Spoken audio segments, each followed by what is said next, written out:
आयरिया उज्झाया साहु पंच पर मेठी ते विहु चिट्ठहिया दे तम्हा आदाहु में शरणम सम्मत्तं सन्नानं सच्चारितं हि सत्तवं चैव चौरोचिट्ठहियादे तम्हा आदाहु मे शरणम्।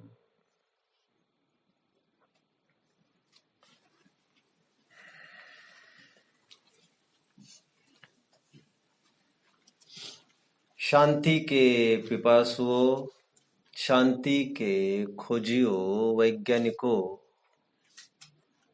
शांति की खोज आपको आज यहाँ तक ले आई। किसी का यहाँ तक आना एक महज इत्तेफाक भी हो सकता है।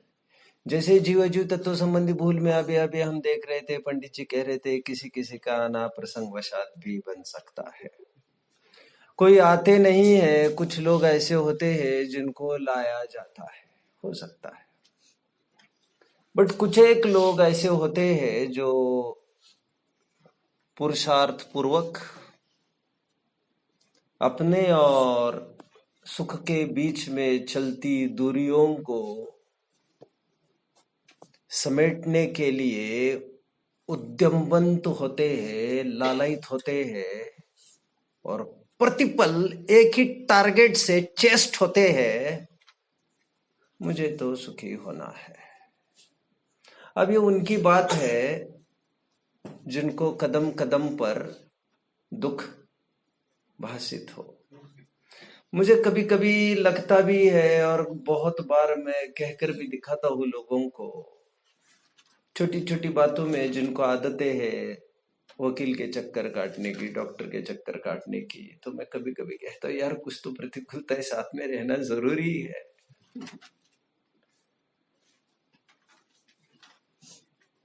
समाधि तंत्र में, वैसे तो मोक्ष पाहुड़ में भी एक छंद हम अक्सर देखते आ रहे हैं बच्चों, सुहेण भाविदम नाणम दुहे जाति विणसदी तम्हा जहा बलम जोई अप्पा दुखे भावये।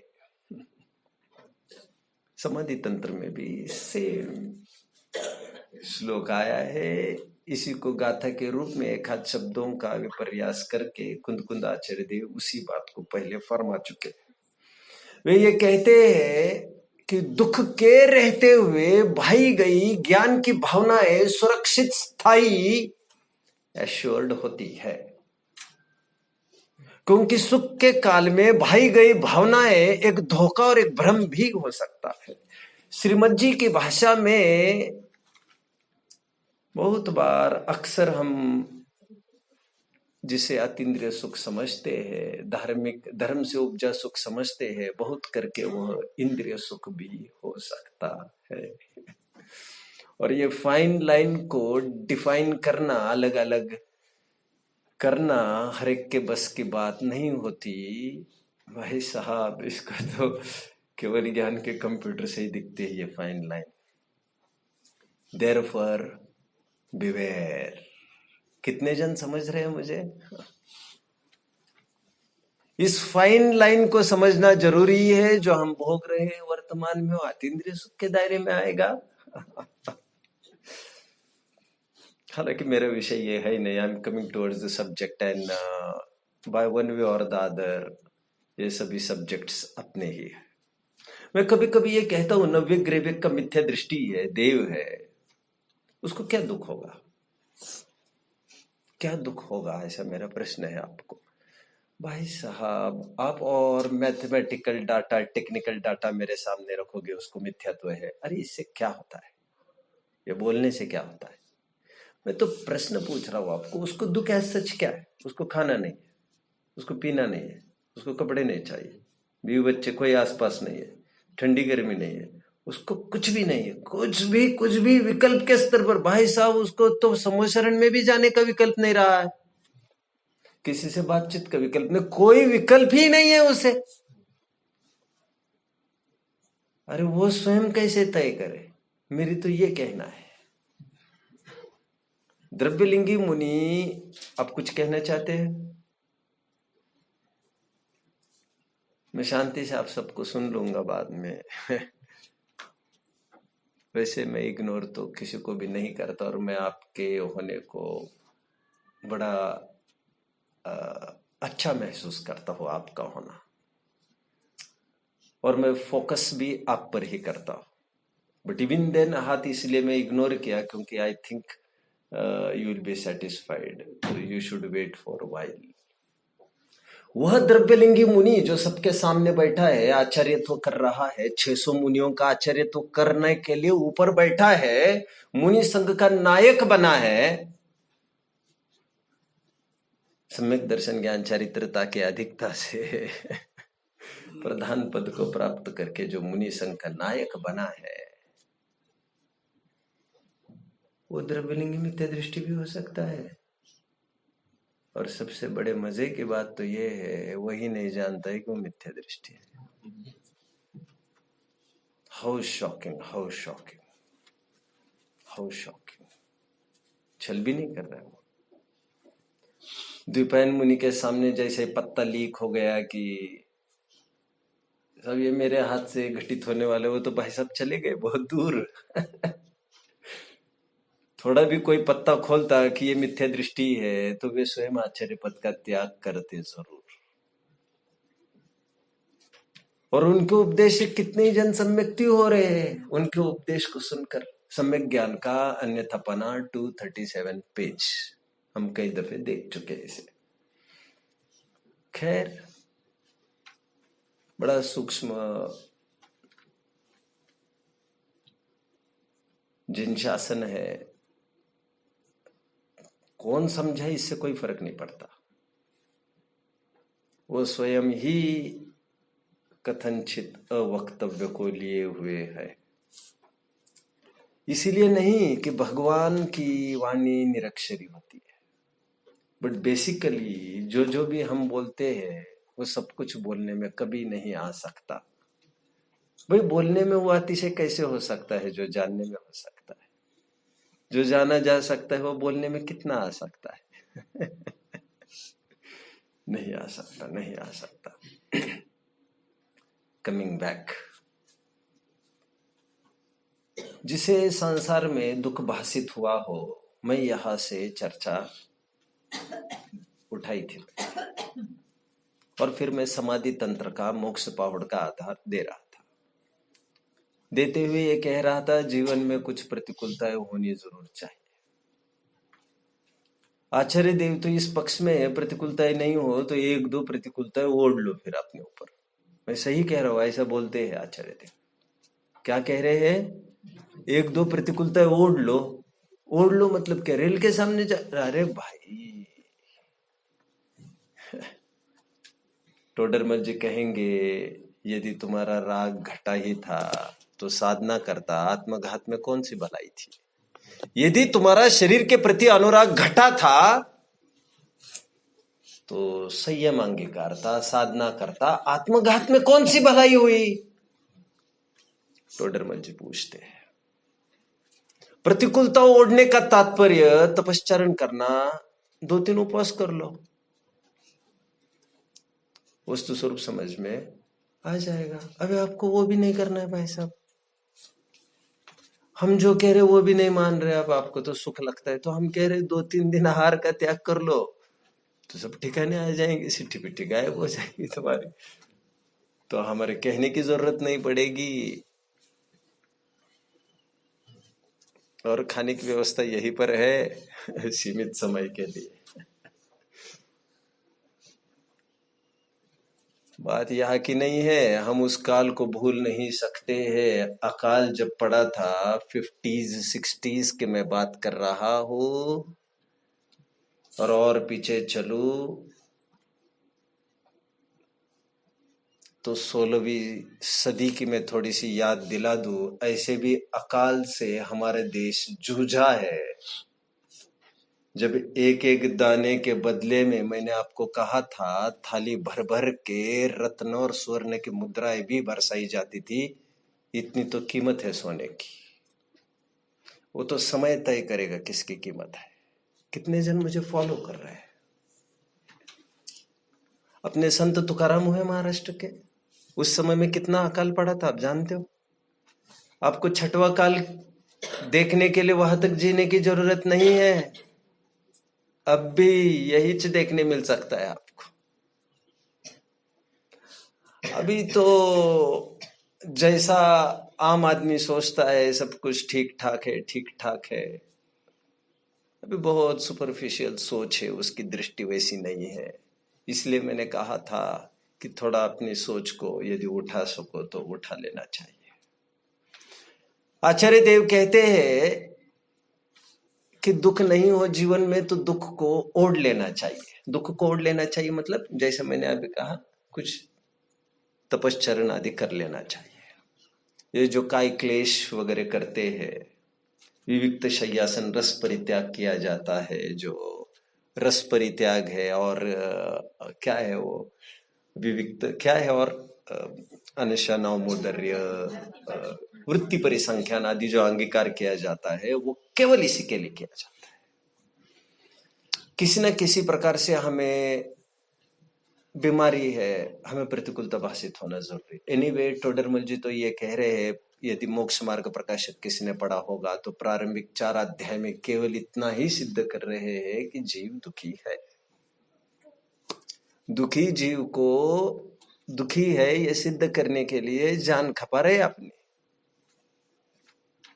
नाना तर्क युक्तियों से बोल रहे और पूछ भी रहे हैं, भव्य है भाई, हमने जैसे वर्णन किया ये सब तुम्हारे ऊपर बीतती है या नहीं? यदि बीतती है तो शाबाश, फिर हम जो आगे कहेंगे वो तुम्हारे गुस्ता जाएगा। जब 4 गतियों के दुख का वर्णन कर रहे थे तो वहां पर जब नरक गति के दुख का वर्णन करने लग गए तो वहां पर टोडरमल जी एक बात लिखते हैं। वे ये कहते हैं, तिर्यंच गति का दुख, वे ये कहते हैं कि जो प्रत्यक्ष दृष्टिगोचर तिर्यंच का दुख है, वही जिसे दिखता नहीं है, वो जो अब हम परोक्ष नरक गति के दुख की चर्चा करेंगे उसको वो कैसे मानेगा? उसको तो सब कपोल कल्पित लगेगा ये। इसलिए मैंने कहा आपको थोड़ा घूम फिर कर आना चाहिए, आसपास देख लेना चाहिए, बंद पेटी से बाहर निकलना चाहिए, कूपमंड वृत्ति छोड़नी चाहिए, वहीं पर फुदकते नहीं रहना चाहिए। कभी हॉस्पिटल्स में जाकर एक वहां पर अलग से एक क्या कहते हैं उसको, बर्न्ड रोब्स होते हैं, वहां पर सब जले पेशेंट्स एक तरफ। मैंने आपको कभी कहा था बच्चों, सब जले हुए ही पेशेंट्स, और एक टाइम में आपको 50-50 पेशेंट दिख सकते हैं, कोई 90% जले वाले, और आप तो देख नहीं पाओगे भाई साहब।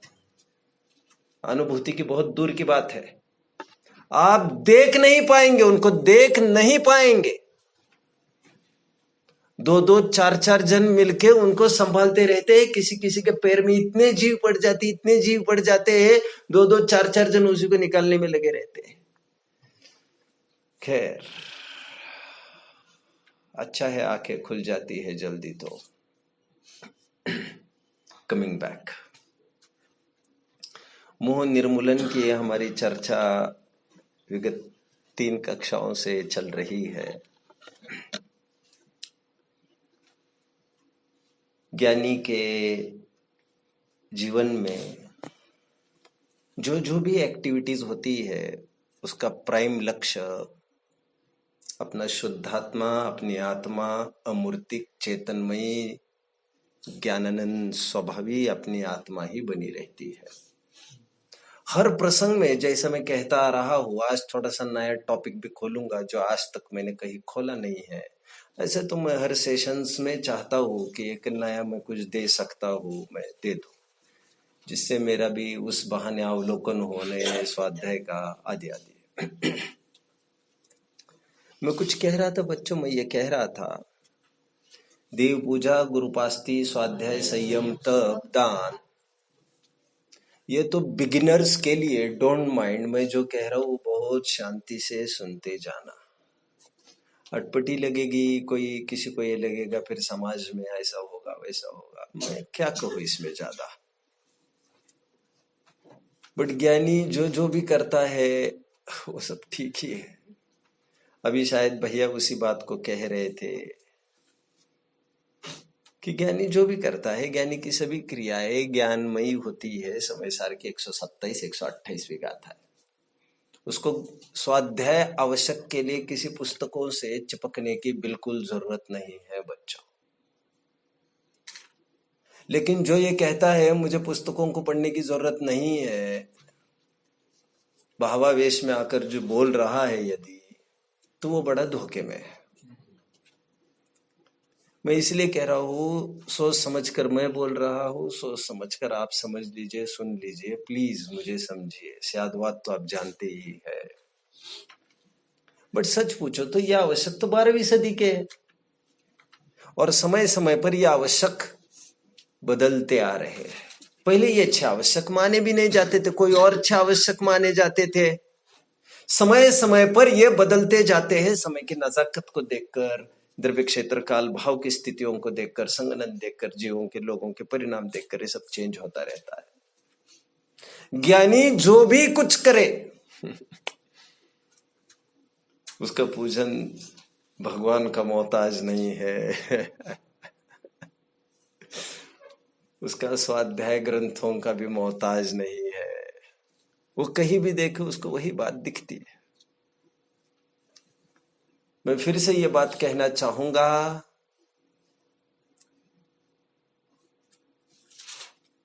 कि ये विघटन की दृष्टि से आप इसको नहीं लेना है। ये भी मैं तब कह पा रहा हूं जब मैंने इन डेप्थ 20 घंटे अध्ययन सालों किया है, तब मैं ये बात को बता पा रहा हूं आपको। मैंने कभी ये भी कहा है, यदि जिनवानी मुझे नहीं मिलती तब भी मैं सम्यक दर्शन तो कर लेता। आपने सुना है मेरे मुख से ये बनारसी दास जी को यही कहना होगा जब वे कह रहे थे जहां तहां फैली जिनवानी। तत्वर सूत्रकार को भी यही कहना होगा 6वें अध्याय के 12वें सूत्र में, जगत काय स्वभावम वा संवेग वैराग्यार्थम। निसर्ग सम्यक दर्शन का और क्या अर्थ हो सकता है, ये विचारने की बात है। वेदनानुभव को नारकियों को कहा है, उपलक्षण से आपको चारों गति में समझना चाहिए। वैराग्य उपजने के लिए वस्तु स्वरूप का ज्ञान होना चाहिए, 6 द्रव्य के नाम विशेष का नहीं, किसी ग्रंथ आचार्यों का नहीं, ग्रंथों का नाम विशेष नहीं, तीर्थंकरों का नाम विशेष नहीं, कुछ भी जानने की जरूरत नहीं है। मेरी इच्छा और मेरा दुख, मेरा अपना ही खेल है। इच्छा बड़ी, दुख बड़ा, एक्सपेक्टेशंस बड़ी मैंने तो बहुत साल के पहले लिख कर रखा था एक जगह, let's start accepting rather than expecting. वो कल एक लाइन यहां से मिलती जुलती सुनने में आई, शायद आपने कहीं कोट की है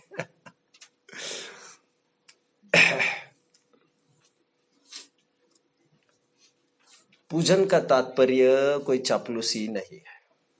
पूजन का तात्पर्य मक्खन लगाना भी नहीं होता है, भगवान से कुछ मांगना सौदेबाजी भी नहीं होता है, और भगवान कुछ देते वेते भी नहीं है। देव दर्शन, पूजा, भक्ति, भजन, ये सब पर्यायवाची है। सुबह पूजन होती है, रात्रि में भक्ति होती है, ये तो एक व्यवस्था विशेष के लिए ऐसा वर्गीकरण किया गया है। देव दर्शन और देव पूजन ये एकार्थवाची ही है, क्योंकि देव दर्शन का तात्पर्य भी वही है जो देव पूजन का है। भगवान होने की भावना, भगवान से प्रभावित होकर वितरागता और सर्वज्ञता की महिमा भाषित होना। दान का तात्पर्य किसी को दबाना, किसी के माध्यम से अपना वर्चस्व स्थापित करना समाज में, ऐसा कदापि नहीं है। दान का पर्पस अपने ऊपर किया हुआ उपकार है। स्वस्याति सर्गो, स्वस्याति सर्गो क्या है सूत्र पूरा? दानम। दान की क्या परिभाषा है?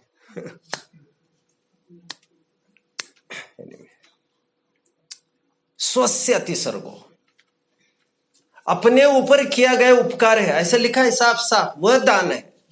दान वह है जिसके बहाने अपने ऊपर उपकार हो, दूसरों पर नहीं। दूसरों पर तो हो ही जाता है, वो तो सेकेंडरी और बाय प्रोडक्ट है, हालांकि परिभाषा में दोनों बातें लिखी है। ज्ञानी के जीवन में और दान लेते समय में भी उसको हीन भाव नहीं आता। ज्ञानी को हीन भाव आ सकता है? दान ले सकता है क्या ज्ञानी? आपको क्या लगता है? अरे भाई साहब, मुनिराज अंजलि जोड़ के खड़े हैं और आप हमें पूछ रहे हो। हीन भाव का एक स्तर अलग है, भक्ति भाव। भक्ति भाव प्राइम है इसमें। आपने भक्ति भाव से हमें दिया है तो हमने सहर्ष उसे स्वीकार किया है। परस्परोपग्रह जीवानाम का भी यहां पर न्याय समुचित रूप से लागू हो जाएगा। हमने आप पर उपकार किया और आपने हम पर उपकार किया है। किसी से डूबने और दबने की भावना, वहां पर दबाने की, दबने की भावना कदापि नहीं होती। एनीवे, मुझे तो अभी यही कहना है, ये जो 6 आवश्यकों की सृष्टि है, शास्त्र का अध्ययन का प्रयोजन कदापि पांडित्य प्रदर्शन, अपने आजीविका की पूर्ति अथवा किसी बहाने समाज में वर्चस्व स्थापित करना, अपना अपना उल्लू सीधा करना, ऐसा कदापि नहीं रहा। बनारसी दास जी कहते हैं, ज्ञानी प्रत्येक समय में जो भी कुछ करता है वह सब भक्ति ही है। बनारसी दास जी ने एक छंद लिखा है। डॉक्टर साहब ये कहते थे, मैं जहां बैठता हूं उसके सामने वो छंद चाहिए मुझे। मैंने बहुत पहले सुना था डॉक्टर साहब को, तो वहां पर वो ये बोल रहे थे, पेंटिंग चल रहा था स्मारक में, तो वो ये कह रहे थे इस बात का ध्यान रखे, पेंटिंग होने के बाद जहां जो कोट्स और स्लोगन है वहां पर ही वे रहे, क्योंकि मुझे आदत पड़ी है, मैं यहां देखूंगा तो मुझे ये कोट दिखेगा, मुझे वही दिखना चाहिए। और सामने वो वाला कोट था बनारसी दास जी का, वो छंद है कि ज्ञानी कुछ भी करे उसमें भक्ति ही है, झाड़ू भी लगाए वह भी उसकी भक्ति ही है, उसे भगवान के सामने जाने की जरूरत नहीं है। जैसे भगवान ने कहा है, जीव दया आदि आदि, ये सब भक्ति ही चल रही है। मैं कभी कभी यहां तक कहता रहा हूं, एक आध बार का स्वाध्याय यदि हम गौन करके भी, यदि हम हमारी प्रवृत्तियां भी ठीक ठाक करने में लगाते हैं, मतलब भावों की विशुद्धि में, मुझे ये कहना है, प्रवृत्ति की तरफ से कथन होता है, इतना इसलिए कहना पड़ता है क्योंकि लोग फिर गलत अर्थ निकालते हैं।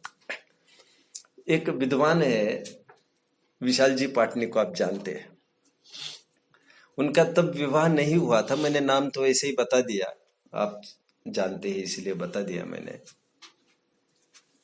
तब मैंने उनको कहा था, आज से करीबन करीबन ये बात होगी लगभग 18 से 20 साल पहले की बात। फिर मुझे प्रवचन रहते उस समय में, फिर मैं कैसे तो थोड़ा मैं एडजस्ट कर लेता, तो मैंने ये कहा था कि आप एक प्रवचन गौन कर लेना चाहिए आपको, कि इसमें धर्म, इस क्रियाकांड में। क्या बोल रहे भाई साहब, ये भी क्रियाकांड है, ये तो तुम बिना किए हुए ही बोले जा रहे यहाँ पर। शर्म तो आएगी कि नहीं बोलते समय तुम्हें? तो कर ही लो ना, practice is better than precept. क्रियाकांड वो है तो क्रियाकांड ये भी है, भावों का पक्ष इसमें है तो भावों का पक्ष उसमें भी है। हम जानते हैं नेवले को, शेर को, सुअर को, और कौन था चौथा भैया, बंदर को बराबर फल की प्राप्ति हुई थी, जैसे फल की प्राप्ति आहार दाता वज्रजंग को, मुनिराज को आहार देने के फल में हुई थी, और सभी जन बराबरी से भोग भूमि में गए थे। याद आ रहा है? जब वज्रजंग आदिनाथ बने थे, उसी भाव से ये सब मुक्त हुए, बंदर वंदर सभी। समझ में आया? बंदर के पर्याय में नहीं, खैर। उसी समोशरण में से। एनीवे, अनुष्ठान बाह्य वस्तुओं का, बाह्य क्रियाओं का मोहताज नहीं होता है। निर्मोहता की कला सीखते आनी चाहिए। जल के स्थान पर चंदन चढ़ा दिया, चंदन के स्थान पर कुछ चढ़ा दिया, उससे कुछ होने नहीं वाला है। लोग आज भी पूछते हैं, जबकि पूजा विधि और फल वितराग विज्ञान भाग के पाठ में साफ साफ सुबोध प्रबोध के डायलॉग्स दिए हैं। वहां पर सुबोध ये प्रश्न पूछता है, कंफर्म कर लेना चाहिए। सुबोध ये प्रश्न पूछता है कि क्या एक द्रव्य से भी पूजन हो सकती है, और प्रबोध ये उत्तर दे रहा है, हाँ क्यों नहीं, बिना द्रव्य की भी हो सकती है। और तुम ये बहका रहे हो लोगों को कह कहकर, चावल ऐसे नहीं थोड़े बड़े लेके जाना चाहिए, अच्छे क्वालिटी के ले जा रहे, बहका रहे हो तुम तो। भाव प्रधान जिन शासन को क्रियाकांडी मत बनाओ। जितना राग घटा उतना जैनत्व प्रकट हो गया।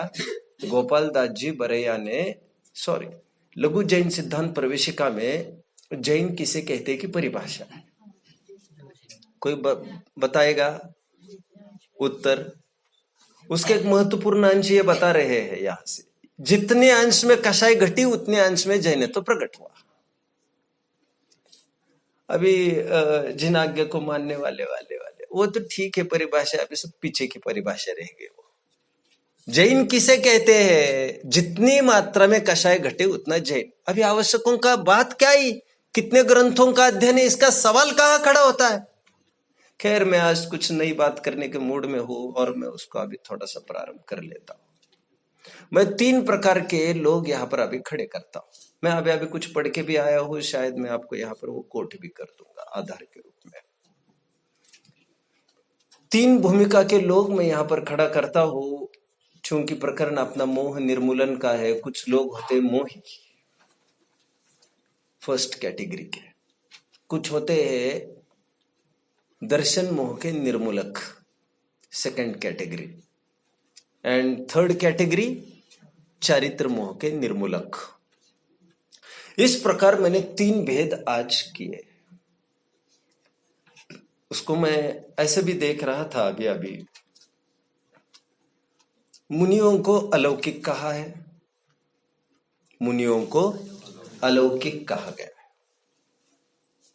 कुछ लोग कहते हैं कि भैया वे भी तो अपने शरीर के इंसान ही है। अभी ठीक है, इतनी ठंड भैया, वो भी तो अपने शरीर के इंसान ही है। ये जो तुमने दूसरी लाइन कही है वो बड़ी घातक है, अवर्णवाद करने वाली। अहो, मुनियों के और साधारण जीवों के परिणामों की समानता नहीं है। 153 पेज। वैसे पुरुषार्थ सिद्धि उपाय में अमृत चंद्र स्वामी कह चुके थे, मुनि नाम अलौकिक वृत्ति। क्या वे लौकिक नहीं है? लौकिक नहीं है, वे लौकिक नहीं है। वे लौकिक संसर्ग में तो रहते ही नहीं है, कोई भी एक्टिविटीज उनकी लौकिक नहीं हुआ करती।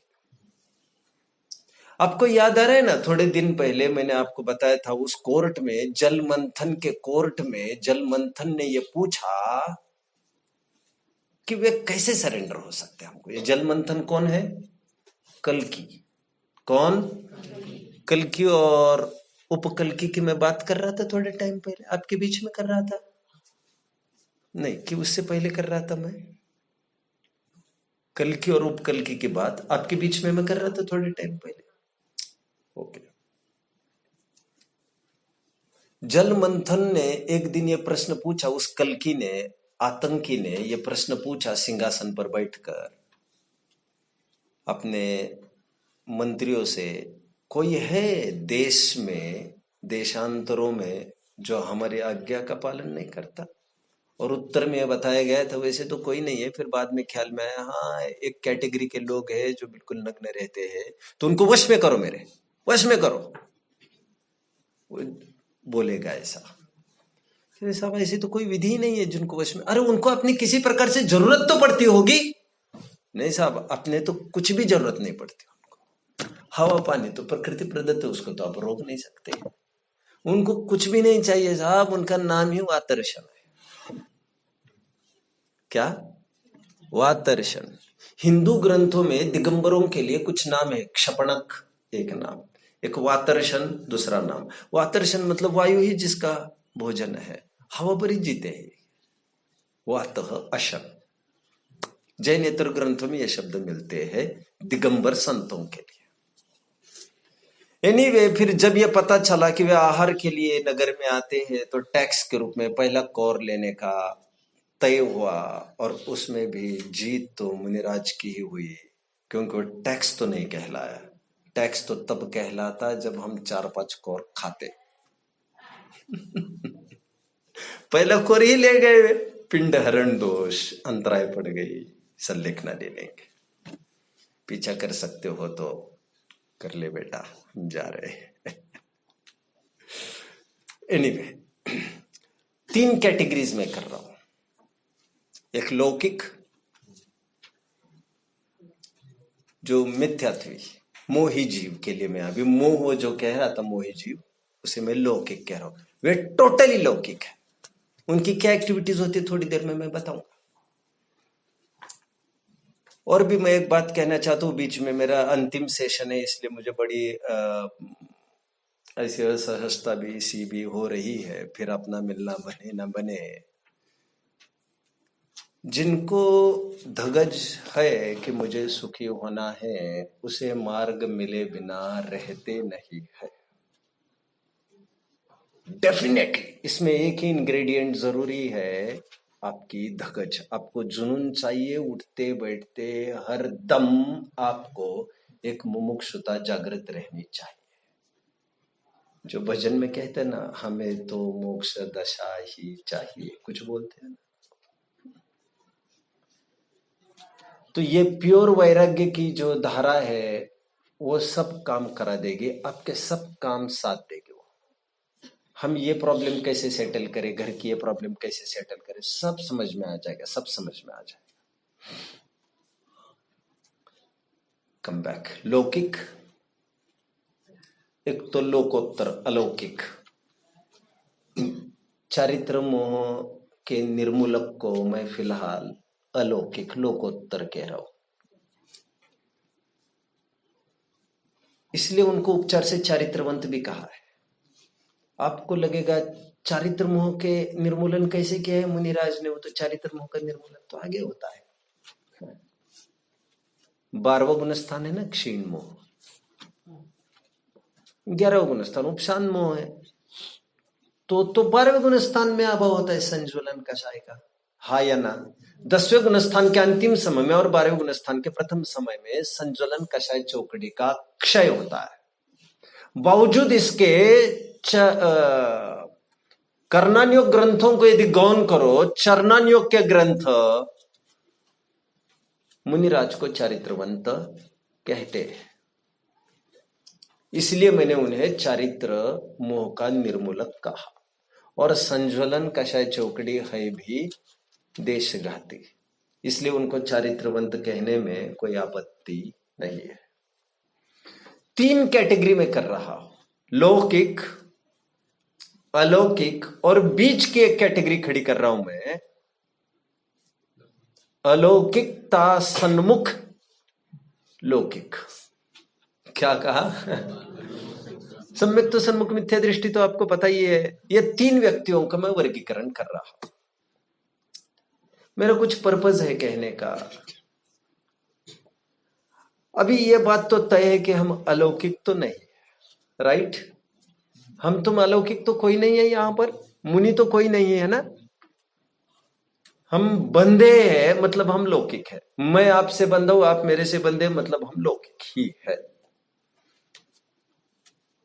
अपुणिवत्थु प्रवचन सार में मुनियों को एक शब्द आया जो किसी से भी बाध्य नहीं होते।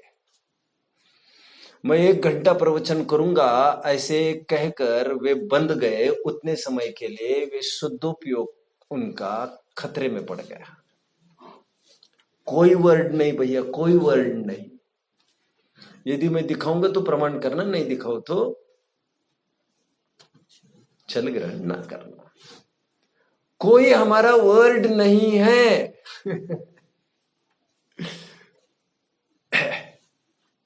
एनीवे, 3 कैटेगरी के लोग मैंने खड़े किए। एक अलौकिक, अब मैं क्रम से बोलता हूं, लौकिक, एक अलौकिकता सन्मुख वाले लौकिक, और एक अलौकिक लोकोत्तर। 3 कैटेगरी के लोग हैं हमारे में। बीच में बैठने वाले, यहां पर बैठने वाले उपस्थित लोगों में से 2 कैटेगरी के लोग हैं, एक तो लौकिक और एक लोकोत्तर सन्मुख। अलौकिक सन्मुख, लौकिक। क्या है इन दोनों का फर्क, अभी बताता हूं मैं। लौकिक वे लोग हैं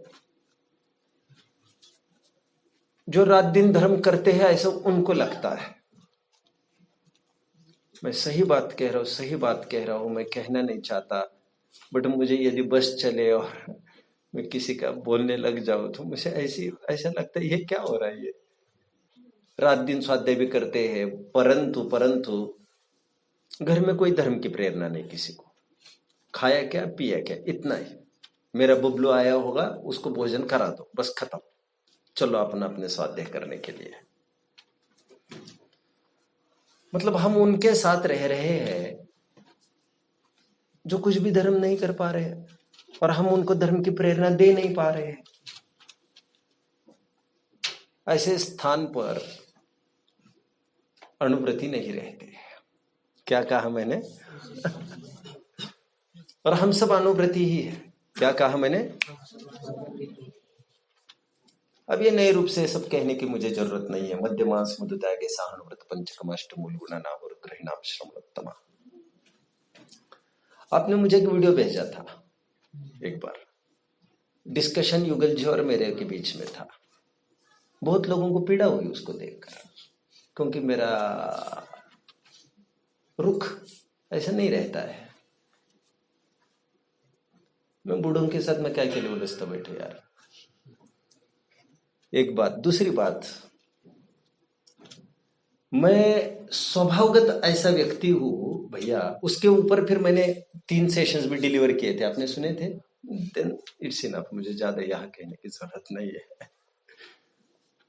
मुझे किसी को भी मिलने की इच्छा नहीं होती है भैया, और मैं बड़े फक्र से इस बात को कह रहा हूं। मैं बड़े गर्व से इस बात को कहना महसूस करता हूं मैं कि मैं शिखर जी नहीं गया आज तक, गिरनार जी भी नहीं गया, चंपापुरी भी नहीं गया, पावपुरी भी नहीं गया, और मुझे कोई टीस नहीं है इस बात की।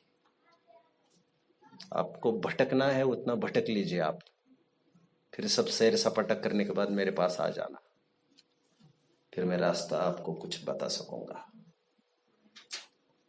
मुझे कोई टीस नहीं है भैया, कोई टीस नहीं है। मैंने कोई अपराध किया ऐसा मुझे नहीं लगता है, लेकिन मेरी कोई प्रतिज्ञा नहीं है कि मैं नहीं जाऊंगा। मैंने ये कब बोला? ये बोला ही नहीं मैंने अभी। सहजता में योग लगेगा तो देख लूंगा, सोच लूंगा।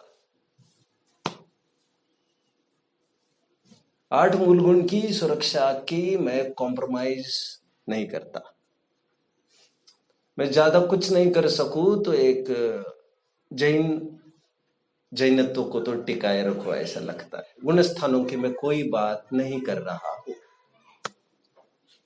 मुझे 4-4 बार लेने के लिए आए, मैं उनको थोड़ा सा झांसा देता रहा, अभी आजकल नहीं, चलिए चलिए। मुझे ये कहा गया कि उनकी समाधि की बेला, संलेखना की बेला कोई विद्वान उनको प्रश्न करते तो उनको अच्छा लगता है, आप कुछ पूछिए, उनको बोलता करिए, पूछिए बोलता करिए।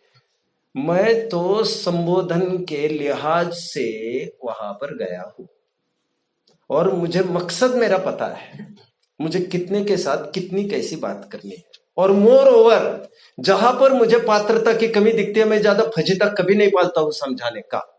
मैं अधिकांश तभी समझाता हूं जब मैं गद्दी पर बैठता हूं। मैं सही कह रहा हूं। गद्दी के नीचे बच्चे कुछ भी करने लग जाए, मैं बहुत माइंड नहीं करता हूं।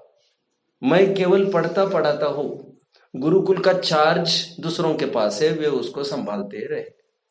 लेकिन यहां पर गद्दी पर बैठने के बाद मैं वही कहूंगा जो जिनेश्वर भगवान ने कहा है। फिर यहां पर तो मैं किसी को भी नहीं डरूंगा, मां कसम किसी से भी नहीं डरूंगा। मां समझ में आया? किसी से भी नहीं और कभी भी नहीं, न दबने का काम न किसी का काम। वो प्रवचन गद्दी होती तो एक बात भी अलग होती, मुझे कुछ बात ही नहीं करनी थी उनसे। बच्चा बोलता है तोतला कर नमोकार मंत्र सुनाता है, उसको पीठ थपथपाते बिठा देते हैं अपन। Anyway come back come back.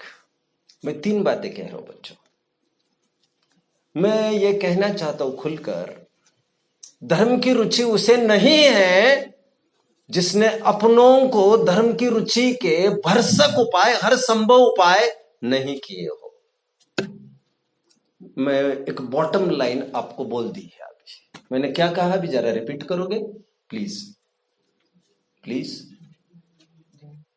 कोई आप में से रिपीट करेगा बच्चों? ऐसी तो कोई कठिन लाइन नहीं थी, आप आपके टूटे फूटे शब्दों में बोल सकते हो, तो मरोड़ कर कुछ भी बोल सकते हो, आशय को बोल सकते हो। प्लीज उसे धर्म की रुचि नहीं है, प्लीज प्लीज सुन। धर्म की भरसक चाह उसे नहीं है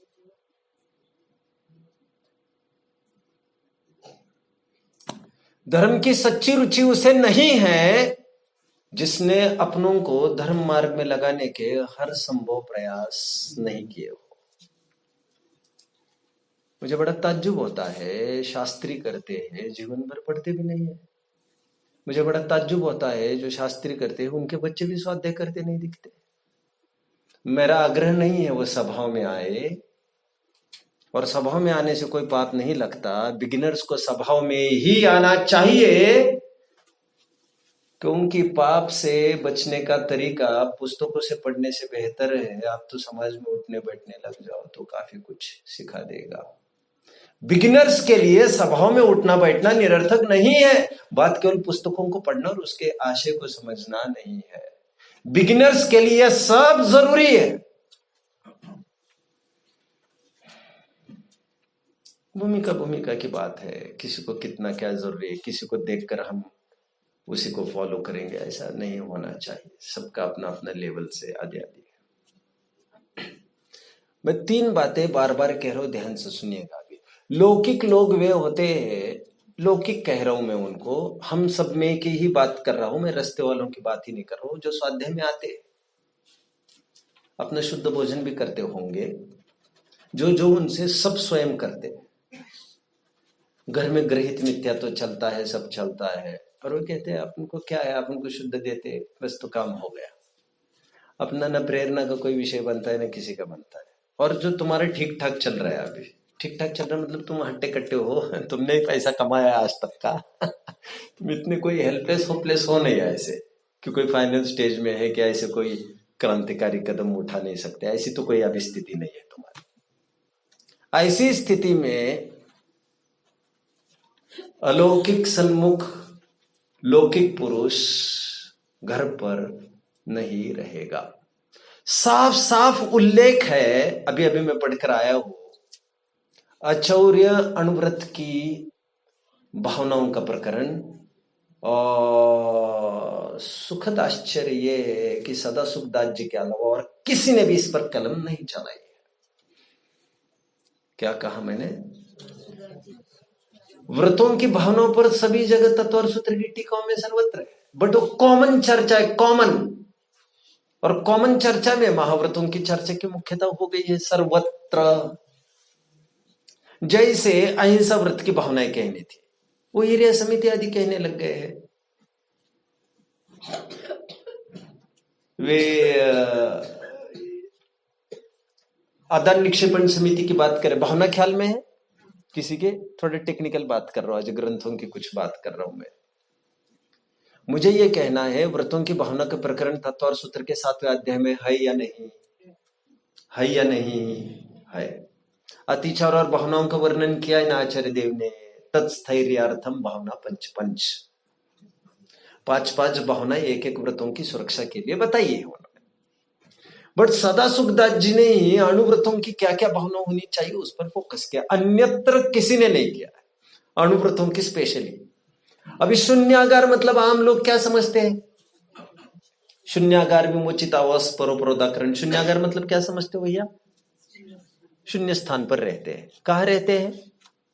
कोटर में रहते हैं। और कहाँ रहते हैं? अरे क्वार्टर नहीं, कोटर कोटर। गुफा में रहते हैं मुनिराज। शून्यागार के नाम पर तत्व और सूत्र की जितनी टीकाएं है सर्वत्र ऐसा उल्लेख है कि मुनिगण गुफा में रहते हैं। हजारों ग्रंथ पढ़ लेना, हजारों। धर्मशाला फाला का कहीं वर्णन नहीं मिलेगा। यदि आता है तो उसका अर्थ फिर मैं कभी करके दिखाऊंगा। फिलहाल गुफा, नदी के किनारे, जंगल, शमशान, ऐसे ऐसी चर्चा कर रहे हैं शून्यागार में। बट अनुव्रत की भावना का यदि अर्थ करेंगे तो शून्यागार का अर्थ जंगल थोड़ी आएगा। फिर वहां पर क्या अर्थ लिया है मालूम? जहां पर हमारे परिणाम विशुद्ध रहते हो ऐसे ही घर में रहना। जहां पर घर वाले विरुद्ध रुचि वाले हैं वहां पर नहीं रहता वो। हमारे लिए तो शुद्ध करके देते ना, हम ज्यादा झगड़े में नहीं उलझते। भाई साहब, जो स्वयं के लिए शुद्ध का नियम नहीं है वो आपको शुद्ध बनाकर देगा ऐसा आपको लग रहा है। एक दो दिन की बात हो तो मैं तो कुछ भी नहीं कह रहा हूं, लेकिन ज्यादा टाइम बढ़ जाएगा उसका तो माथे पर उसके संकट डोलने लग जाएगा। ये तो 2-5 दिन की बात अलग है। ऐसा कभी नहीं हो सकता। We can never trust, never trust. अभी हम ललितपुर गए थे। अभी आजकल हम जहां जाते हैं बहुत ही कम निकलते हैं बाहर। अभी और जहां पर भी लगभग जाना बन रहा है तो स्वयं ही बनाते हैं, क्योंकि एक से बढ़कर एक समाज नजदीक से परखी हमने। तो जितना मैं कर सकता हूं, हम कर सकते हो, उतना कोई भी नहीं कर सकता। एक जीरे का कण भी हमें वेस्ट में नहीं जाना है। एनीवे, तुम शुद्ध भोजन बनाओगे, बर्तन कौन मांजेगा, कैसे मांजेगा, क्या होगा क्या नहीं होगा? अरे भाई ये तो सब नहीं होगा। तो अभी भी वहां पर क्या ललितपुर में सब हम 12 महीने ऐसा ही करते हैं। ठीक है, we will think then. Anyway, मैं बीच की भूमिका की बात कर रहा हूं, लौकिक की भी बात कर रहा हूं। हम कहाँ है खड़े ये देखना चाहिए। मोह का निर्मूलन हमारे कौन से स्तर का है? और वैसे तो जो मोही जीव है स्वाध्याय करते हैं और घर वालों को कोई प्रेरणा नहीं करते। 10 दफे ये पूछ सकते हैं हम बेटा रोटी खाई कि नहीं, हम ये नहीं पूछ सकते स्वाध्याय हुआ या नहीं। भाई साहब, मैंने तो किया ये सब। मेरी धर्म पत्नी को रुचि लगाने के लिए लिटरली स्वाध्याय नहीं हुआ तो भाई मैं रोटी तो नहीं खाऊंगा। धर्म में लगाने के लिए आपको हर संभव कोशिशें करनी चाहिए और वो कोई वन टाइम प्रोसेस नहीं है। आपको निरंतर एक दूसरों के मार्गदर्शक बने रहना चाहिए। मैं बीच की कड़ी की बात कर रहा हूं, जो अलौकिक सन्मुख लौकिक पुरुष है, जिनका दर्शन मोह गला है, मैं उनकी बात कर रहा हूं। जब मोह गलने लगता है, पकड़ ढीली होने लगती है, तो हमारा और आपका संबंध टोटली लौकिक नहीं रहता। घर में हम कमाते जाएंगे और तुम भोगते जाएंगे, और तुम तुम्हारे स्कूल की पढ़ाई करते रहेंगे और हम तुम्हें कुछ नहीं बोलेंगे। इतने हम वितरागी नहीं हैं, हम लौकिक नहीं हैं।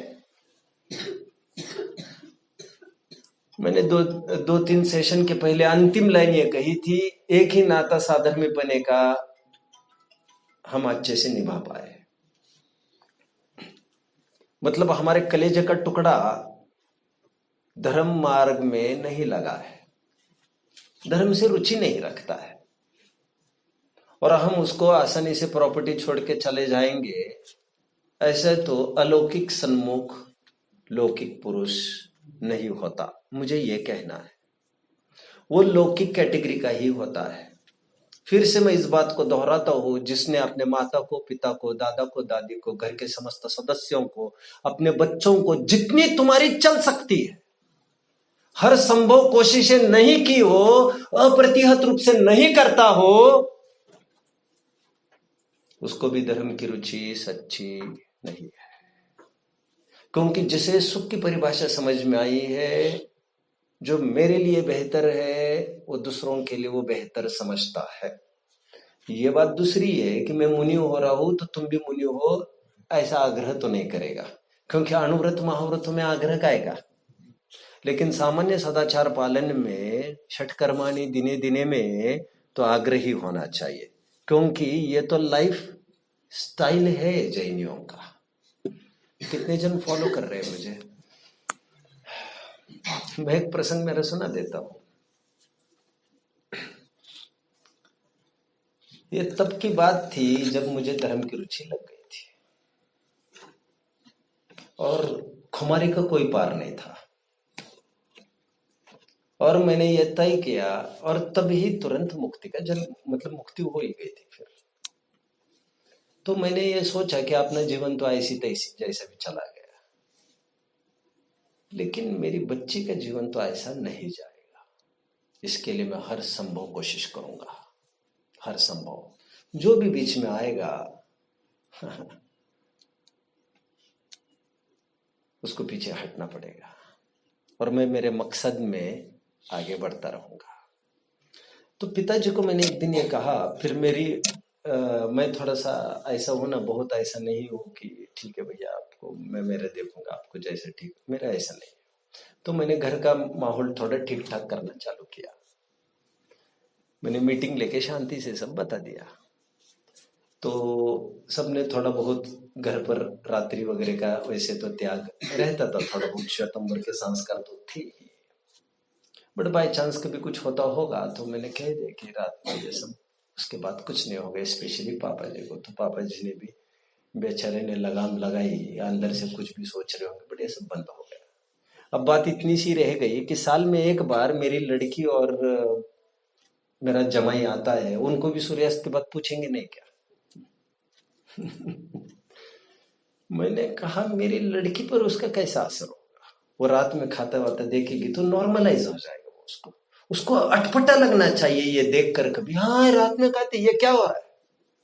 नॉर्मलाइजेशन, जनरलाइजेशन नहीं कराना है मुझे। देखते देखते गीदड़ की चमड़ी नहीं बनानी है मुझे। पिताजी ने मुझे कहा भाई ऐसे कैसे हो सकता है, अभी हम तो नहीं खाते लड़की के लिए। तो मैंने ये कहा था पिताजी को, ठीक है ठीक है, आप आपकी लड़की को संभालो, मेरी लड़की को संभाल लेता हूं। फिर मैं बाहर निकल गया, झगड़े से नहीं, अपने मकसद से। क्योंकि तुम्हें राग है किसी के प्रति, तो हमें भी तो राग है किसी के प्रति। आप हटेंगे नहीं और हम भी डटे रहेंगे। मैं आज मोह के निर्मूलन में एक अजीब विषय उठा रहा, और मैं आपको कहना चाहता हूं कि धर्म की रुचि उसी की सच्ची है।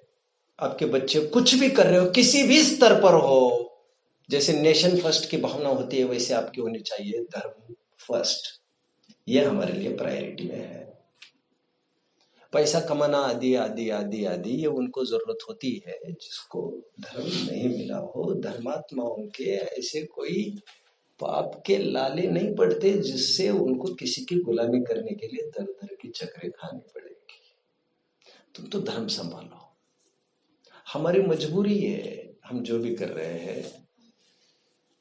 खैर हमारे जीवन में से तो धर्म तो झलकना ही चाहिए। दादा हो दादी हो, मैं निरंतर आपको, बच्चों को भी मैं लगातार ये कहता हूं, आज घर पर फोन करना है, सबको स्वाध्याय की प्रेरणा देना है। और एक महत्वपूर्ण बात,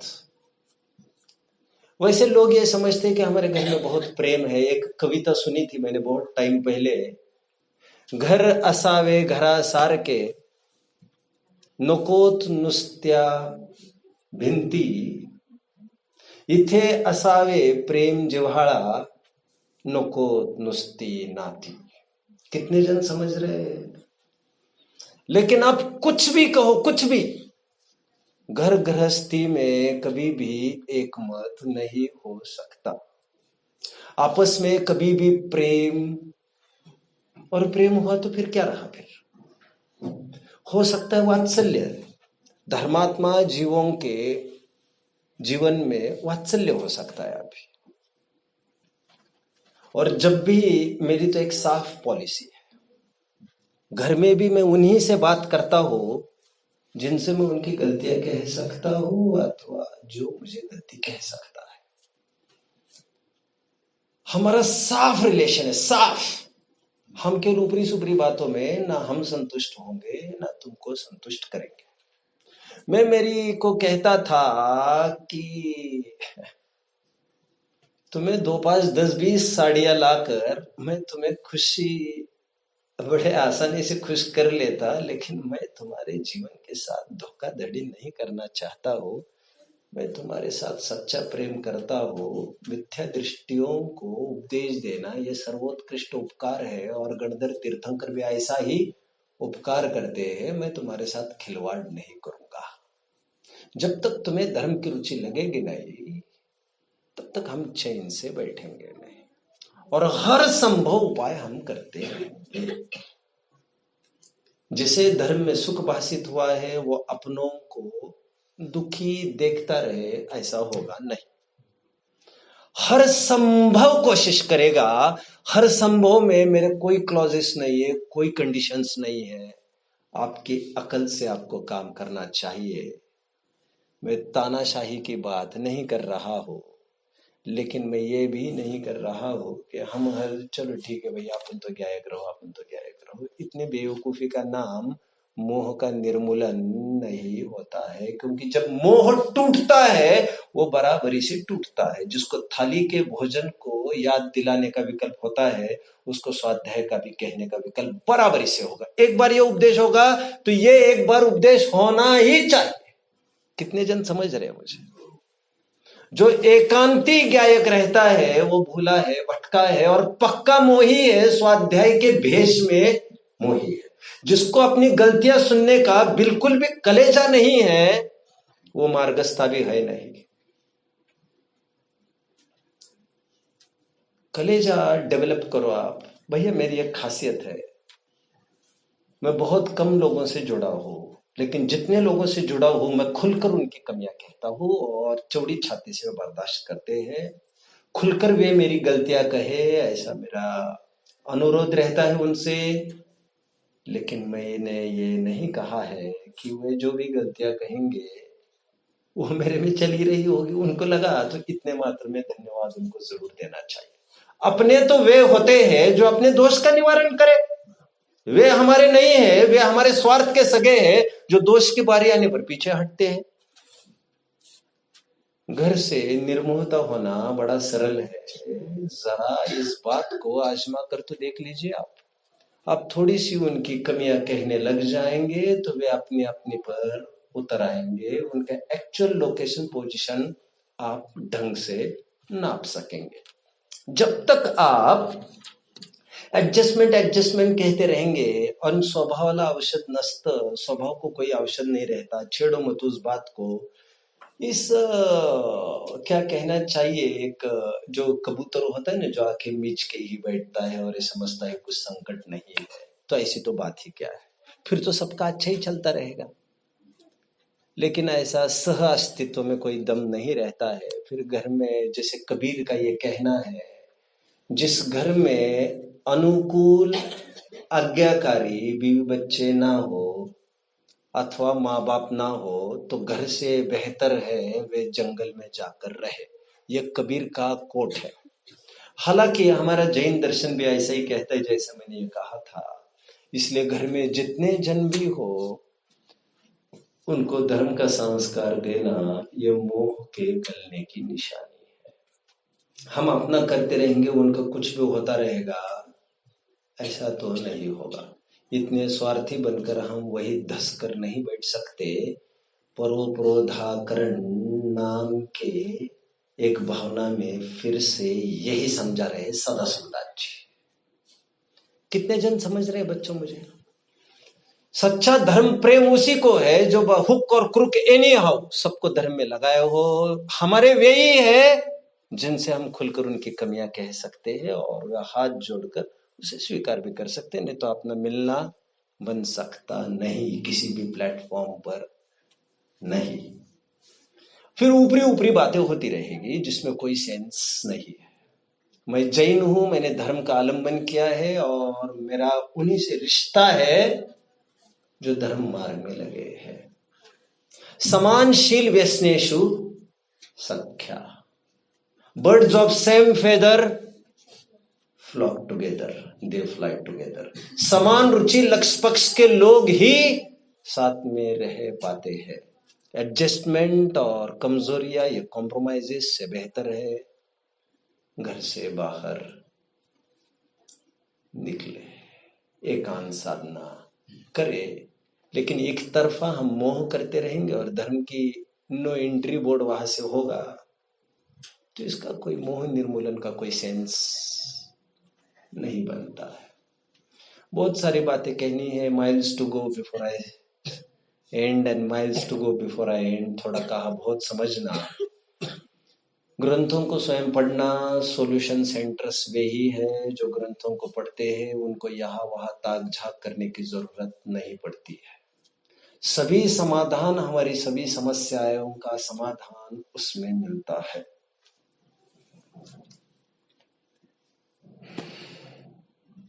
ओम नमः